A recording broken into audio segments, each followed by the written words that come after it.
Bom, gente, hoje nós vamos falar sobre comportamento organizacional.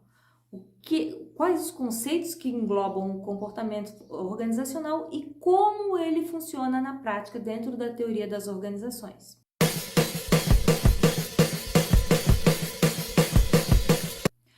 Bom, então vejamos.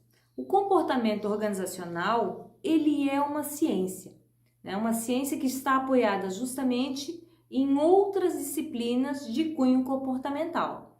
Então, existem várias áreas predominantes que trabalham o estudo do comportamento organizacional e que dão origem, que embasam a própria construção dessa área, como, por exemplo, a psicologia, a sociologia, a antropologia, a ciência política. Todas essas áreas do conhecimento, elas serviram de base para a compreensão dessa formulação dessa teoria do comportamento dentro das organizações. Então é importante a gente ressaltar que essas áreas do conhecimento, né, psicologia, a antropologia, a ciência comportamental, a ciência política, todas essas áreas elas abordam mais o nível interno da organização, então dentro mais de um nível micro, né? Como por exemplo a psicologia que aborda o indivíduo em si, do que a compreensão de um conceito mais macro, né? Dentro das relações de grupo e até mesmo do contexto das organizações. Então a questão aqui é o seguinte: no livro de Robbins, né, o livro que fala sobre o comportamento organizacional, ele apresenta um quadro que sintetiza justamente tudo isso que a gente está tratando. Então, dentro disso, ele aborda a questão ali da psicologia, da sociologia, da antropologia, das ciências políticas e como isso repercute dentro das ciências, né? Já o autor Daft, no livro Administração, ele coloca que o comportamento organizacional é um campo multidisciplinar, que é dedicado ao estudo de atitudes e comportamentos, que eles vão repercutir no desempenho humano dentro das organizações. Então, ele é muito semelhante o conceito Daft e o conceito de Robbins sobre comportamento organizacional. Então, assim, ambos os conceitos, né, tanto o Daft quanto o Robbins, eles tratam, né, quanto aos princípios do comportamento dentro das organizações, que eles são justamente a base do trabalho do executivo, ou a base do trabalho dos gestores.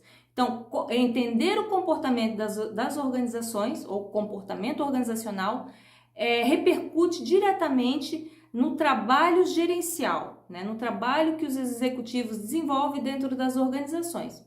Então, na verdade, o comportamento organizacional é uma das bases, então, dos gerentes, do trabalho gerencial dentro das empresas. Então, é importante que os gerentes eles compreendam o comportamento organizacional para que facilite a tratativa, né, do desenvolvimento do trabalho gerencial dentro das organizações. Então, é importante sempre, como o comportamento organizacional ele repercute no trabalho das pessoas, é importante que os gerentes, né, atuem diretamente na compreensão do exercício do trabalho individual dos funcionários dentro das organizações. Bom, então assim, quais seriam os componentes que definem o comportamento organizacional? O autor Richard Daft, ele coloca que os pesquisadores comportamentais, eles colocam que os componentes do comportamento organizacional são baseados em 3 campos: os cognitivos, que dentro da esfera dos pensamentos, os afetivos, dentro da esfera dos sentimentos, e os comportamentais, que aí seria a junção do pensamento mais o sentimento. Então, assim, né, desse escopo, o comportamento cognitivo, que é aquele ligado aos pensamentos, diz respeito às crenças, às opiniões, às informações que a pessoa tem sobre as habilidades pessoais. Já o comportamento afetivo, que está ligado muito às emoções, ou aos sentimentos das pessoas, né, sobre um objeto ou uma atitude, eles vão repercutir diretamente, né, no trabalho gerencial. Ou seja, por exemplo, se uma pessoa gosta ou não de trabalhar em determinada organização. Então, esse sentimento, essa emoção, ele vai repercutir também no desempenho dessa pessoa dentro da organização. Então, por isso que os gestores, né, eles têm que estar atentos a esses tipos de comportamento no interior das organizações. E aí, por fim, o comportamental, né? Que é justamente o campo comportamental, que é justamente a intenção da pessoa de se comportar de certa forma em relação a um objeto ou uma atitude dentro da organização. Então, vamos pensar um pouquinho. O elemento cognitivo é o pensamento, né, de que o meu trabalho é mais interessante e é um desafio, por exemplo. E o elemento afetivo é o sentimento de que eu amo ou odeio o meu trabalho. E já o elemento comportamental, ele é aquele ligado à junção de ambos, né? O meu trabalho é importante e eu amo o meu trabalho, ou eu odeio o meu trabalho. Então aí a gente pode, com isso tudo, a gente pode pensar assim, se o meu trabalho é importante e eu amo o meu trabalho, eu posso, num elemento de comportamento, por exemplo, chegar mais cedo no meu trabalho, justamente porque eu quero acelerar ou eu quero desempenhar da melhor forma possível, pois os sentimentos e os pensamentos, eles estão em adesão com o comportamento que eu desenvolvo em relação ao trabalho que eu executo. Bom, então agora que a gente já tem uma ideia dos componentes das atitudes, né, em relação ao trabalho, é importante então que a gente tenha também a ideia de alguns tipos de atitude que os gerentes devem ter ou eles devem observar no ambiente de trabalho. Então, dando continuidade às ideias do DAFT, existem duas atitudes relevantes para a compreensão dos gerentes no ambiente de trabalho. A primeira, então, é a satisfação do trabalho e a segunda, o compromisso organizacional. Então, na satisfação do trabalho, o Richard Daft ele coloca que está muito, né, a satisfação do trabalho nada mais é do que atitude positiva, né, em relação ao trabalho. Então, essa atitude ela pode ser vista pelas pessoas quanto às suas necessidades e interesses, quando eles são atendidos, as suas necessidades e interesses são atendidos pela atividade que ele executa. Já o compromisso organizacional, o Daft coloca, ele diz respeito à lealdade, né, e à forte adesão que o funcionário, o gerente, tem na execução da sua atividade no ambiente organizacional. O compromisso organizacional é justamente quando o funcionário, por exemplo, ele veste a camisa da empresa, né? Ele se identifica com a empresa e aí ele acaba por repercutir, né, na forma como ele vai executar as suas funções dentro da organização. Então, com isso, né, os gerentes eles podem se beneficiar dos funcionários, né, se os funcionários estiverem mais comprometidos com a empresa. Bom, então agora a gente vai falar um pouquinho sobre um outro importante fator do comportamento organizacional, que é o conflito de atitudes. Mas o que seria o conflito de atitudes? O conflito de atitudes é justamente quando essas atitudes, né, das pessoas no ambiente organizacional, elas não estão correlacionadas com o seu comportamento no interior da organização. Ou seja, por exemplo assim, o comprometimento profissional, né, de um funcionário pode estar em conflito com os membros da família. Então assim, o funcionário que ele tem que para fechar, né, um determinado prazo, uma determinada situação dentro de uma organização, ele precisa fazer horas extras, por exemplo.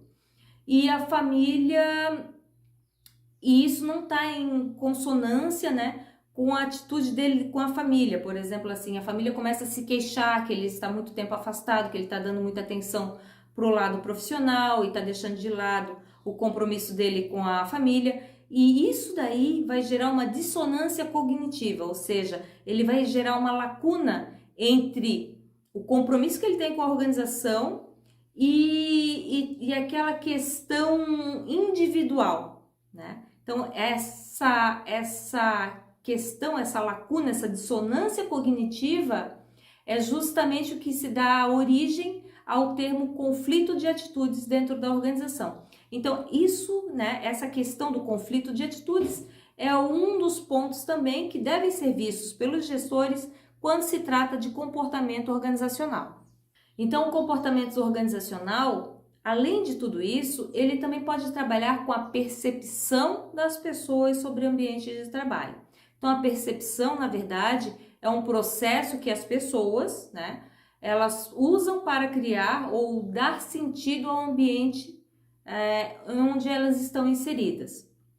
Então, é importante a questão das atitudes que afetam as percepções e como as percepções afetam as atitudes no interior das organizações.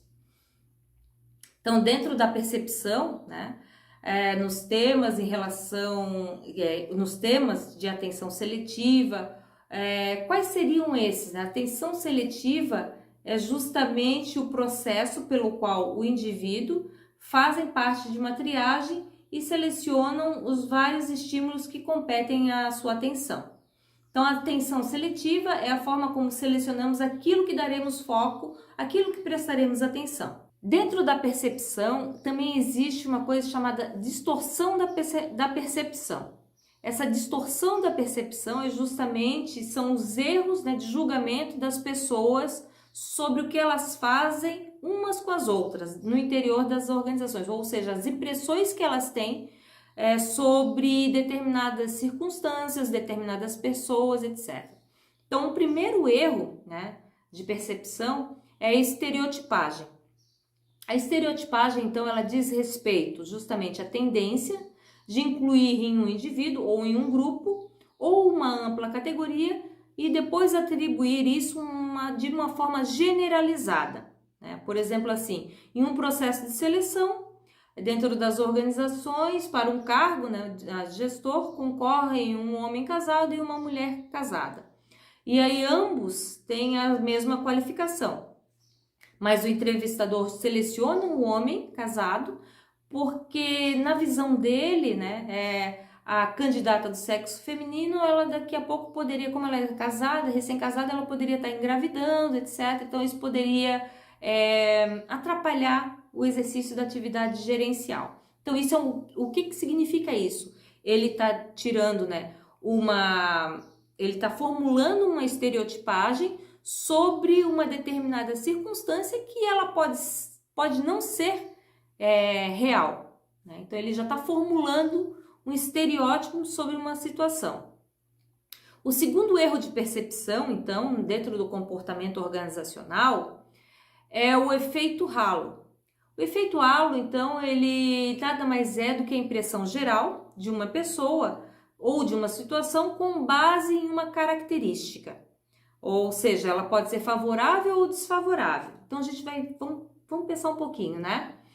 Um halo, ele cega o perceptor para as outras características que deveriam ser avaliadas. Então, o efeito halo, ele é como se ele fosse um tampão, né, que cega o gestor para uma análise mais rigorosa sobre alguma coisa que está acontecendo no interior das organizações. E aí, por fim, a terceira distorção de percepção que o gestor pode estar enfrentando no ambiente organizacional é justamente a projeção. A projeção nada mais é do que uma tendência, né, dos perceptores de enxergarem suas próprias características em outras pessoas. Então, eu estou projetando uma característica minha em determinada pessoa, né? Às vezes de forma até inconsciente. Então, os indivíduos, eles projetam suas próprias necessidades, seus próprios erros, suas próprias carências, seus próprios erros de julgamento em outras pessoas, não sendo necessário que aquilo vá ocorrer, né? Então, ele formula julgamentos com base em si, mas projetando em outra pessoa.